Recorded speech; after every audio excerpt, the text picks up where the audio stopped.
Our holdings and holdings overlap tabs have now been consolidated into one.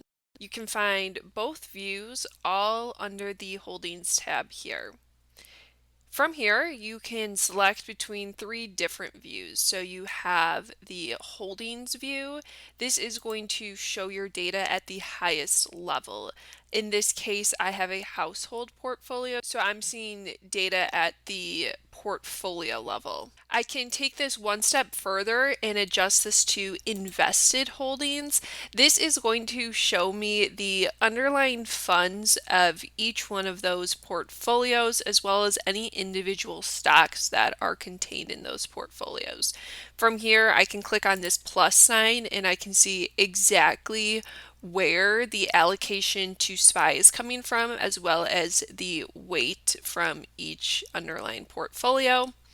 And then if I want to take it even a step further, I can go to underlying holdings here, which is going to be similar to what our holdings overlap tab was. And here it's going to give me that individual security breakdown, and same as the previous view, I can click on this plus sign and see exactly where the allocation to each one of these individual securities is coming from. We also have the ability to toggle between the underlying holdings and invested holdings in the categorize tab, as you'll see here, as well as the comparables tab here.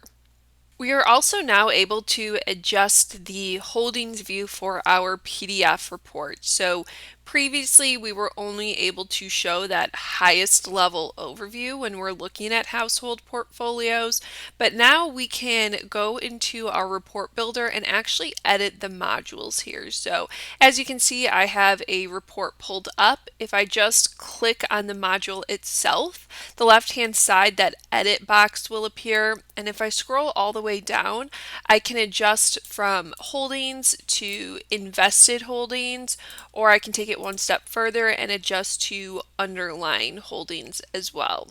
If you have any questions on our new holdings features, please reach out to your account manager.